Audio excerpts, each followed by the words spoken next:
Theme के साथ इस वर्ष 11वां अंतर देवो भव की परंपरा वृक्ष रुद्राक्ष का पौधा भेंट कर रहे हैं। ये पौधा बेहद खास है। जंगल की गोदी से निकले ये उपहार, तेंदू महुआ साल बीजों का ये संसार। तालियां हम सभी की ओर से जोरदार होना चाहिए देवियों सज्जनों। मिट्टी जो वनों को पोषण देती है और स्थायित्व की नींव रखती है, जल जो जीवन की निरंतर धारा है और पीढ़ियों से संचित ज्ञान को आगे बढ़ाता है, जहां परंपरा, सम्मान और सामाजिक प्रगति एक साथ पनपते हैं। विंध्या हर्बल्स सम्मानीय मंच से इस वेलनेस किट का विमोचन करेंगे। अभी माननीय वन मंत्री, राज्य वन मंत्री माननीय मुख्यमंत्री जी को ये लोगो भेंट कर रखे हैं। वेलनेस किट का विमोचन माननीय मुख्यमंत्री जी के द्वारा किया जा रहा है।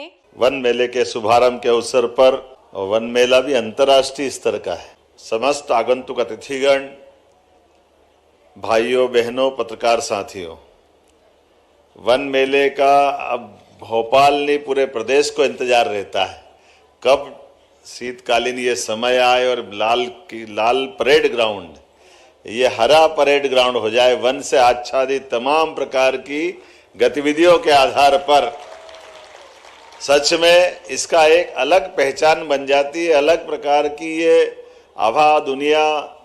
और ये सच है कि इस अंतर्राष्ट्रीय वन मेले का लोगों को इंतजार भी होता है। अलग अलग प्रकार की सारी वस्तुएं मैं देख रहा हूं कि जितने प्रकार से आपने संयोजन का प्रयास किया है, सच में औषधि पौधे, जड़ी बूटियां, आयुर्वेदिक उत्पाद के 350 से ज्यादा स्टॉल, ये आपकी अद्भुत एक लीला है, एक तरह से मैं मान के चलता हूं। और ये भी बात सही कि मेडिकल साइंस की प्रगति तो प्रशंसनीय है, लेकिन जड़ी बूटी का तोड़ नहीं हो सकता, ये भी पक्की बात है, ये पक्का। और हमारे ऋषि मुनियों ने भी विरासत से वो जो हमको ये वर्तमान का संसार दिया है, क्या क्या सोचा होगा और कैसे कैसे सोचा होगा, उनकी कल्पनाशीलता भी अद्भुत है। हमारे लिए जाने अनजाने हमारे साथ ये प्रकृति की वरदान वाली वस्तुएं कैसे हमारे भोजन में शामिल हो गई। कहाँ हमारा भोजन, सब्जी में हल्दी, सब्जी में सभी प्रकार के मसाले, और उन मसालों के अंदर दीर्घजीवी होने की, रोगाणुओं से लड़ने की ताकत, ये हमारी उस अवस्था को, ये कोविड के समय तो बिल्कुल परवान चढ़ गया। हमारा काढ़ा जब आया तो अखाड़ा कम पड़ गया दुनिया के सामने। काढ़े ने क्या जबरदस्त कमाल किया है। कौन सी बीमारी, कैसी बीमारी, कोई पता नहीं चल रहा था। दुनिया में हाहाकार मचा। एलोपैथिक हमारे सभी मान्य चिकित्सक भी अपने प्रकार से वो बुखार की दवाई दे दो, कुछ कुछ टाइम कैसे निकाले उस कठिन दौर में, लेकिन हर एक कोई घबरा रहा था। लेकिन घबराने में अमृत के समान काढ़ा तो वो भी पी रहे थे और हम सबको भी पिला रहे थे। हर एक जगह आयुर्वेद ने जो अपना कमाल किया है, औषधि गुणों से युक्त हमारा काढ़ा और तमाम प्रकार की चीजों को आज का समय तो बाबा रामदेव ने घर घर तक पहुंचा दिया। हमारा ये तमाम आयुर्वेद का खजाना, हमारी वन औषधियों का ये वर्तमान का संसार। और आज के समय में जब दुनिया हमारी तरफ देख रही है तो योग से भी और संयोग से भी, लेकिन एक साथ समेकित रूप से सूर्य नमस्कार से लगा करके हमारी औषधि तक, हमारी जीवन शैली, हमारे जीवन के जीने के साथ साथ प्रकृति के साथ कदम से कदम मिलाने की शैली, ये अद्भुत है। ऐसे में मैं अपनी ओर से वेलनेस की दृष्टि से भी मुझे इस बात का आनंद है कि पहले केवल 7 आयुर्वेदिक कॉलेज थे, एक साल में हमने 8 नए आयुर्वेदिक खोलने का, आयुर्वेदिक महाविद्यालय खोलने का शासकीय स्तर पे भी निर्णय किया। हमारी तमाम प्रकार की वनौषधियों के आधार पर ये हमारी संपदा, हमारी वन समितियों के माध्यम से समय बदल रहा है। कितने प्रकार से काम चल रहा है, क्या क्या काम चल रहा है। मैं बधाई देना चाहता हूं, आपने भागीदार बना करके वो सारी चीजें जोड़ने का प्रयास किया है। ऐसे में इस मेले में 10 विभाग द्वारा वन्य प्राणी, इको टूरिज्म, आयुष, औषधि पौधे, अनुसंधान, जैव विविधता इत्यादि की प्रदर्शनियां भी लगाई है। और 50 से ज्यादा स्टॉल में 50-80 आयुर्वेदिक डॉक्टर और 100 पारंपरिक वैद्य भी अपनी सेवा देने को तैयार है। और इस मेले में पहली बार ट्राइबल आर्ट अकाष्ठी वनोपज प्रसंस्करण का जीवंत प्रदर्शन किया जा रहा है।